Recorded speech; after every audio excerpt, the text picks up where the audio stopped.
Real people, real celebrities, real talk. Join the Breakfast Club. Blast off in your Weekday morning, 6 to 10.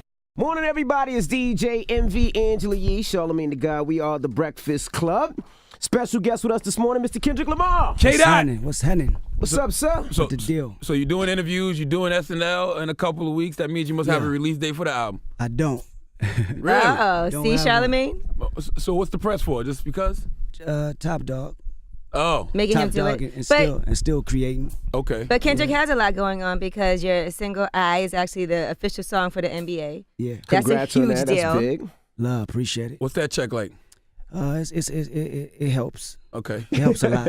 You got a new hairdo, so you got to come talk about that. Yeah, studio, I can't be cute. Yeah, working hard. You gonna let the dreads grow? You gonna let them grow? I'm just letting whatever happens till I finish this album. Oh, you Okay. How far are you from finishing? I'm almost there, but, you know, I'll be in so much of a creative space. I can be in there right now and due date, album release date, still be working. How do you know when you're there, when it's done, when it's wrapped? When I start tampering with things I shouldn't be tampering with, because me in the creative space, I'm so much of a thinker. I'm like everything is technical and have to be mastermind to how I hear it and how I should feel. Perfectionist. When creating an album, I'm big on that. You know, not just one song, but a body of work. You feel Well, me? I'm glad y'all got Top Dog there to say, okay, enough's enough, because you and Dre would probably never put out music if that was the case. Yeah, you're right. So is the plan to let your hair grow until the album's done and then you're going to cut it? Or is it just a whole new look? I might do it. I might just cut it off. Yeah. You always got to wear a little corduroy around Charlamagne, too, I was telling you. I heard Cardi, he hate corduroy. That's why I came here with it. I don't know what the hell corduroy is. What the hell is corduroy? Remember you said when you first met him, he had on corduroy pants? Corduroy jeans. I had no corduroy pants on. I said that. Well, you said he was the I said I thought he was a custodian. I don't remember him on Yeah, he corduroy said he on pants. corduroys. Yeah, he said I wasn't no superstar. Yeah, I said he didn't look like a superstar. He being honest. I I did. can't judge him. He still don't, but he is. I mean, that's why people like him. Yeah, And then people are raving about this new single, King Kunta. What's that about, slavery? No. It's about few different things. Just me being creative as possible. That's what it's about. Okay, now I saw the dude from HBO, Scott Veneer. He said you need to win an Oscar for that record. What does that mean? What kind of pressure is he putting on you? Oh man, he putting a whole lot of pressure. It might be trash when the people hear it. How did you feel about the reaction to I? Because we loved that song up here when we heard it, and but some people are like, oh, this doesn't even sound like Kendrick. And It was a little different. It wasn't your usual. If you have a usual Kendrick sound, The hip hop heads didn't appreciate it. I don't like people to expect nothing though when I'm in a creative space. You dig what I'm saying? And I don't like to stay stagnant.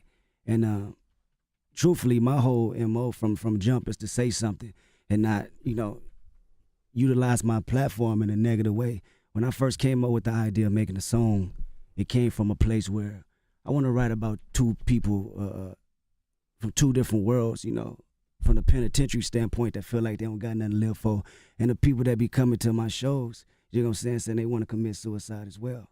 So I say, okay, my homies locked in, they doing 25 years, okay, they can trap your body, but, they can't lock your mind, you know what I'm saying? You have to have that self-pride in yourself first in order to go out there and be strong. In the same way with people out there dealing in the record world.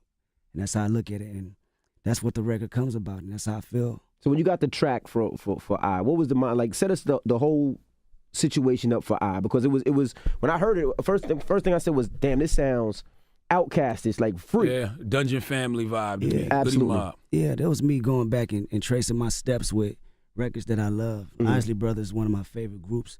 So when I came across the record and realized it hasn't been untouched, I said, okay, I want to put my own twist on it. So I want to do it in a way where it's not using 808s, and being as modern. I want to sway away from it, as possible, and have an organic feel. So when I do a record like that, and you think of records that's been in the early 90s, it always has some type of live instrumentation. So I think that's where, it stems from, where you can say, okay, this feels like something that your favorite artist was doing early on. Right. Yep. Now, it's been 2 years since Good Kid, Mad City. What has been the hold up? The hold up, inspiration, really. I don't get in the studio and just to rap. That's something I perfected since day one, since a kid, where I can just go in and write 1,000 bars, and feel like I have something.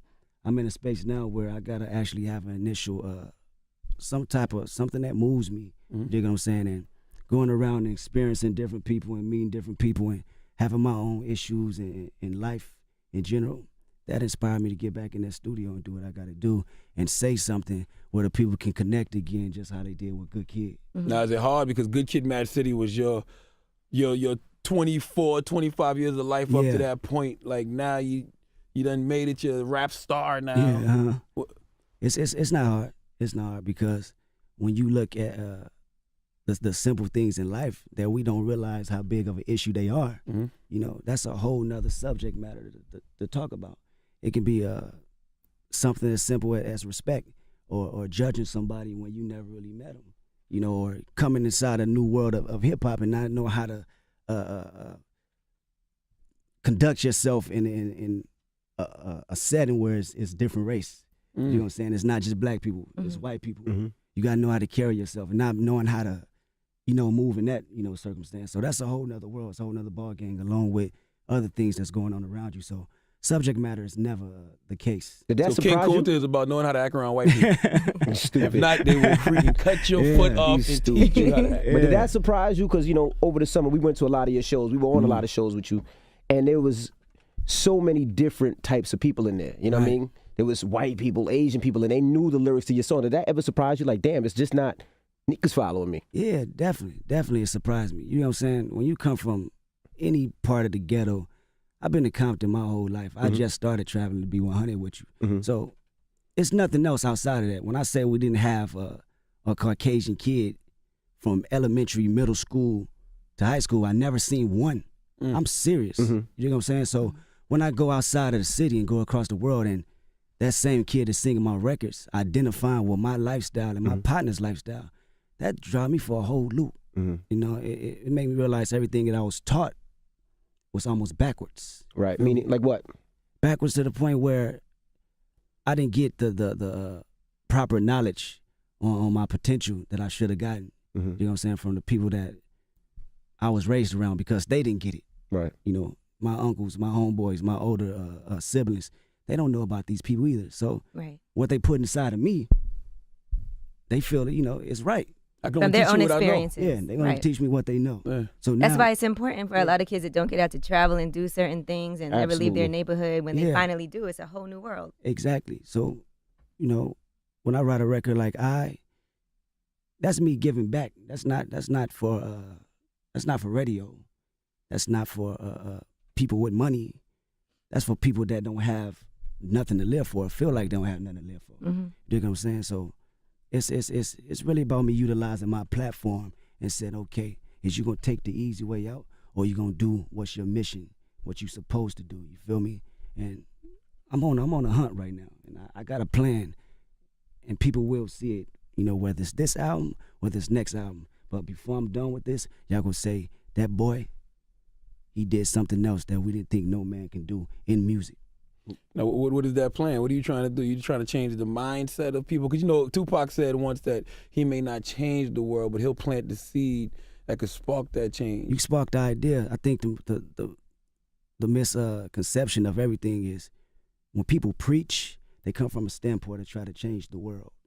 You can't change the world overnight. It's not going to do that. You got to start with one person, 2 people. And that's my neighborhood. I always, you know, Good Kid, it came from a perspective where, okay, he's in the city, he's around all this madness, you know, but how he's going to reflect from that, you know what I'm saying? So I always say from my neighborhood first, at least to spark the idea of it, you know, whether,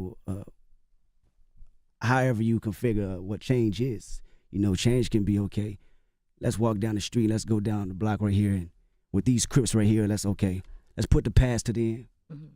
And say, all right, we got little kids, we got little siblings now, let's show them a different way of life, a different way of living, rather than just continue the cycle of my little brother going over here and smoking the next homie, you know what I'm saying, that got relations with my other partner, now it's just a cycle. That's change right there.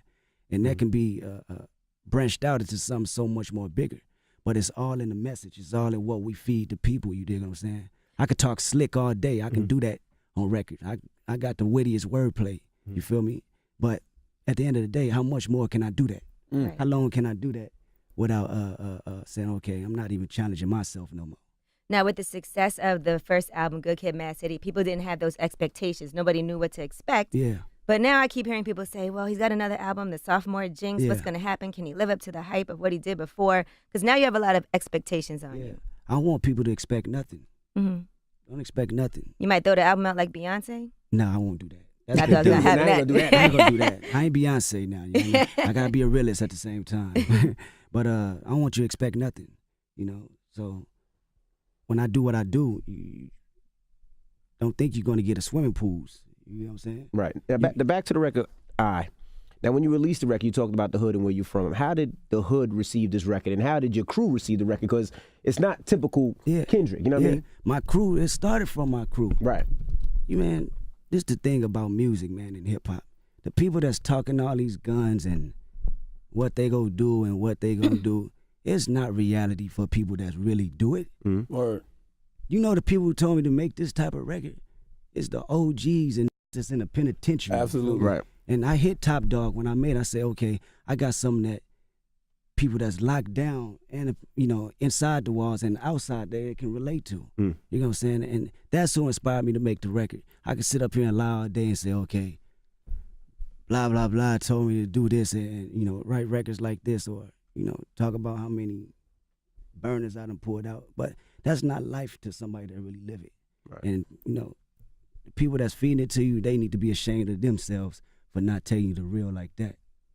I always wonder what makes you not put out records in between projects or mixtapes, like even features. You don't even do a lot of those. I'm sure you get requests for them. Mm-hmm.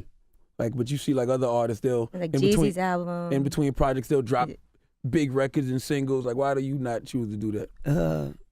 I think, you know, me making my album, I think that I hold that dear. I hold that precious.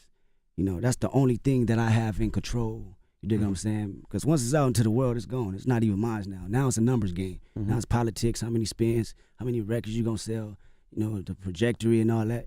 So when I do my music, you know, it's no opinions. It's me. You know, you put a music out every week on the blogs. You know, you gonna check comments and they go deteriorate what your message is gonna be and all that type of stuff. That's not for me. I want to keep it to myself until I'm ready to put it out. And you know, that's how it's been from day one. I don't want to oversaturate the market, you know, by just saying, okay, you need to listen to me, you know, because I got these amount of bars or, you know, it's a selfish reasons, you know, but, you know, everybody have their own niches. I find it very interesting that a young guy like you, in this era that's all about celebrity, you don't seem to chase fame at all. No, I thought I wanted to. I thought I wanted to, but it wasn't confirmation for me. You know, one confirmation of success. You know, you get money and you feel like you're going to buy all these different things and, you know, a whole bunch of stuff. But at the end of the day, you still going to be unhappy. That's what people don't understand, you feel me? So I had to find a different type of inspiration and something to live for rather than just how much money I make. You know, I can't preach this same type of thing to the homie in the hood because he ain't got nothing. Right. You know, until he get it, he'll understand what I'm talking about. But from the stamp, how can I explain it is, it's always been the root of all evil. People forget that. You know, you could be able to support yourself and your family, things like that, but it brings issues, man. You agree, brings Envy? issues. Money always brings issues. That's why you Always keep bring your issues. family tight. What issues has the money caused for you? Because you ain't the flashy type at all. You keep it low key. You move like a drug dealer, actually. You move like a guy that's really got the weight. You don't want to be seen. Yeah. What issues does it cause for you? What issues it cause? It cause it made people lose its focus of who you really are. You dig what I'm saying? Like, simple as this. It could be something so simple. People don't know the industry that we in. You know, your family don't know. You can explain it to them all you want. They'll never get it. All they can do is understand it. I mean, deal with it. Not understand it, but deal with it. Simple as this. I'm doing an interview right now. Somebody can blow me up on a text message 2 or 3 times. You ain't not responding. I can't answer that text message. Right. I'm busy. But the moment the trigger their head, okay, he got money. He don't answer me no more. He changed on me, right. But that's one text message, though. So imagine how huge things can change over from a dramatic standpoint. Right. You know, and that comes with it. You got to deal with that. Are there certain things too now? There was a shocking story about you, and I was like, there's no way this is true. Yeah. When they said you were in Vegas and you beat some guy bloody and you did something to some female. Yeah. And they said they had evidence and all of this, and then I never heard anything about it again. Yeah, because it's foolishness. That's the most ignorant stuff I ever heard made up on I was like, on Kendrick my did that? name. I doubt it. And, you know, that person who ever made that up owes an apology. Not to me, but to women that actually go out there and get abused. You dig what I'm saying? That's a real issue. And to be putting a person name that you know that stands for someone way more better, that's been raised way more better than that. That's not cool. There's people out there that really get abused, and there's women out there that get abused and don't say nothing, and you know, live their lives through that. So that's because I was like, I'm sure if that happened, there'd have been a police report. You would have been arrested. That's foolishness. That's ignorant. That's all the way ignorant to 100%. When you hear things in the news, certain things I believe about artists. That story, I didn't even think that was remotely close to your character at all. Yeah, you'd be in jail, man. They put you under the jail. You can't run from that. Money can't buy that. Are you experiencing the? They always say it's never you that change; it's the people around you that change. Are you experiencing that? Yeah, for sure. For sure. Like I said, you know, people perception. You know, they lose count. I heard Top Dog be acting funny. Oh, Top Dog stay acting funny. Nah. Top Dog. That's a person that gave me the game. You know, how to deal with it. You know, he come from the projects. He come from nothing. You know, but at the same time, you know, he reached a standpoint where his life, where he is the support, you know, for his family. Before the music, and he know how to deal with these type of situations. Well, okay, I can't feed you too much because you're gonna be expecting it a little bit too much. I gotta pull back a little bit and show you. Hold on, okay. so he not paying y'all? Oh, wow. That sounds like a What is that? Young Money, Cash Money situation. What the hell does that mean, Kendrick? What? That's why Kendrick ain't bought no house or nothing yet, nothing flashy. That's why I'm dressed What? down. I'm thinking you're not even cut flashy his because you hair. don't want to be. This is not. This is interesting. I'm kicking all this no jewelry. I can't afford it. That's why. No, but you know, he gave Top me. Dog's doing well. He gave me the game, man, on you know how to carry yourself. You know, when you have this position of power. Right. Yep. Now, people think your verse on J-Rock's Pay For It is that you're throwing more shots at Drake. Any Oh my truth to goodness. Yeah, I think that's crazy. People need to leave that, let that go, man. Have y'all seen each other? Have y'all spoke at all? Oh my goodness, yeah, we spoke. I saw you retweeted when Tiger wrote that Drake was fake. No, I didn't. I didn't retweet that. No, I didn't. That's some inner issues. I don't deal with nobody else's business or problems. I stay to myself. But y'all spoke, y'all squashed it, everything good? Yeah, it wasn't no issue from the jump. You know, when I think people talk about beef. It's just a whole nother dynamic. I can't see myself going bar for bar with Drake. You know, we're two different type of artists. You dig what I'm You would saying? eat Drake. I've argued that in many a circle.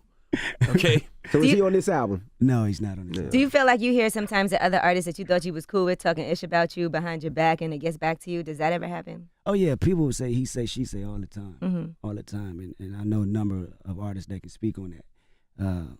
But it's all about what you take in. It's all about how high your level of sensitivity is. Do you ever feel like you got to confront somebody like, listen, let me hit him up because that's not true. That's not what happened. Let me explain. It depends. It depends on what type of party said it. You know, if it's some mutual friends or just somebody that have no relationship. You know, you just gotta know when to hold them and when to fold them. You know what I'm saying? Are you shocked the control situation didn't turn into something? Like, were you shocked that Drake didn't respond? Like, everybody and their mama respond. Oh, he you know. responded. Just not Controls in do. song. Everybody. Yeah, but I'm saying like People responded in some type of form or fashion. It may Yeah. not have been on records, but you know. He don't have no friends now. It could be in conversing. You stupid. It could be, you know. Kendrick got to stand alone now. Yeah. Nah, you know, everybody had their opinions and saying what they had to say in some type of form or fashion, you know, which is cool, but it didn't get out of hand with no violence or nothing like that. So, you know, they kept it in the music. Got you. Now, you performed at the Cavs game the other night. Then I was reading articles that pointed to the fact that you like the rock a Cleveland hat all the time. I thought when you're in L.A. you can't wear anything but Dodgers and Lakers stuff. I think he thought the C was for Compton. Yeah, people take that out of context. I The like C the, can't I be for Compton I if like it's a the Cleveland red, hat. I like the red C. It looks nice. Yeah, it's for Compton. Yeah, it's for the city. Even man. though it's not really. Yeah. But people read a lot into it. They were like, oh, he's a big fan of Cleveland. Oh, This my has been a goodness. long time coming. they got black Compton hats. They got Compton hats. And you know he wears corduroy because see, corduroy. Kobe Compton. would annihilate us. You know what I'm saying? we Lakers over here. Kendrick can't do Draw. nothing without people analyzing. Not at all. Yeah, that's cool though. You know? But you know why that is? Because you don't give them anything, so they gotta Yeah. pick things apart. Like Absolutely. I'm reading the whole article. Like, why am I reading this article about this man's hat? Yeah. Like That's true though. I never thought of it that way. Yeah. I never thought of that. Now, may you be right. mentioned money doesn't make you happy. So what makes Kendrick happy? What excites you? What excites me? Hey. right? Oh yeah, that's all the time. You're getting a lot of that. You ain't in Compton when you say you traveling. I know you're knocking them down. Yeah, but I think for the main part, knowing that I'm actually making a connection with people I never, thought I could connect with. It's a lot of, when you grow up in the city and you grow up in these areas, there's a lot of insecurity going on. By the time you reach out there to the real world and gotta, somehow function in it, you're insecure about a lot of things. So the fact that I can make my music and make this type of connection and do what I was called to do, and challenge myself to be around these different people, that gives me a little bit more drive and confirmation of success to know, okay, you doing something right. This is not no coincidence, Now, another thing people say on social media is that you try to sound like Eminem, and I know he's an influence of yours. Is that a compliment or an insult? Because no rapper wants to be considered an imitator. I take it as a compliment because I'm a student of the game first before I jump to any type of booth. You dig what I'm saying? I know my history well, from Eminem albums to Pac albums to Dre to Snoop. So, if they hear elements and different pieces like that, then, so be it, because Eminem is, one of the greatest of all time, and nobody can take that from him. I can't take it. New artists can't take it. No, nothing. That boy wordplay is out of this world, excluding the fact of whatever racial color or hip-hop is hip-hop, and he got it. What's up with the Good Kid, Mad City movie? Mad City movie, I still like that in the works. Yeah, that's something that we always talked about. We just got to find the right time to continue to build on it. Is your mind still in that Good Kid, Mad City mode? Have you completely moved on from that since you got the new album coming? Truthfully, I don't.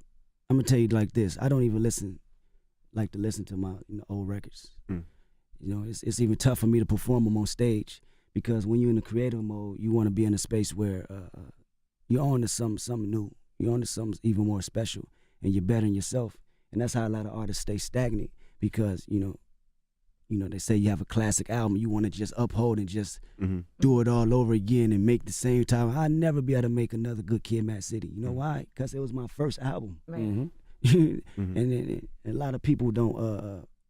I watch artists and I'm a student, and you gotta be aware of that first before you go into your next project. You gotta be able to make the next classic and not the same. Yeah. Now, could you date a celebrity chick? Because it seems to me like you would stay away from that. Like if a celebrity chick wanted to get at you, you think you could date a celebrity chick? A celebrity chick? Yeah, like Big Sean got Ariana Grande. Yeah, I see that, man. I see that. Probably not. I mean, I know you get to a place where you understand each other because y'all both do music. But at the same time, she has her own world, you have your own world. Man is just as insecure as women. You dig what I'm saying? So I don't know how things like that will work.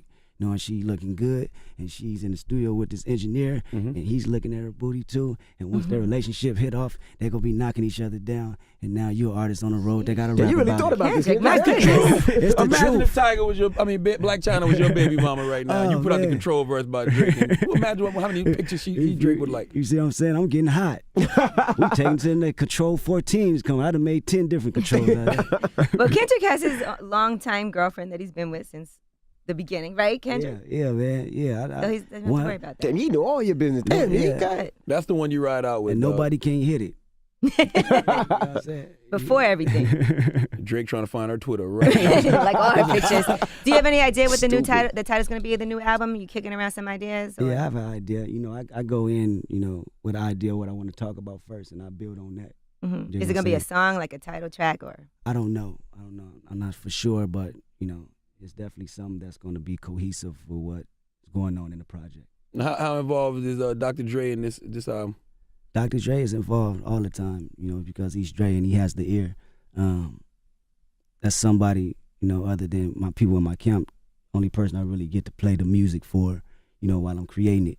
And he gave me his insight and his ear. I think more so just his expertise of being a perfectionist is something that I build on the best from. Knowing the things that he hear and the things that I don't hear. And it just takes me to the next level, okay? I need to turn these snares up because it gives this type of feeling. A lot of people don't know the frequencies in music and why you like it. They just like to hear it. Right. But it's technical things in that musicians should know. Is it gonna be a lot of Dre beats on the album?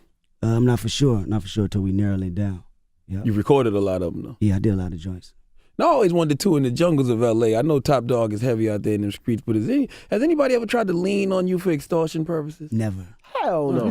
They known for that in L.A. I mean, no matter who you are, I'm just saying. Yeah, they know, but it's all about your respect level. Right. You know, and you know, you come around and you're not respecting, you come around with the bullshit, saying you this and you that, and you're not really that. Mm-hmm. They're gonna press the line on you no matter who you are. But you know, I don't. It never happened to us, and I don't think it never will happen. Word. All right. Well, we appreciate you joining us. King Kendrick. King Kendrick. Yeah. No name of the album? No name of the album, no album date yet. We're gonna call it No Name for now. Okay. That's it. All right. Well, No release date? No release date. That's how you know you got it like that. Well, salute to Kendrick for making a masturbation anthem. I love myself. We appreciate him, man. My goodness. That's too fast to masturbate to. Yeah, not if you're in prison. You gotta get it done quick. My Okay, goodness. you guys have been in jail. Shut up. It's Kendrick Lamar's The Breakfast Club. Good morning. Believe that.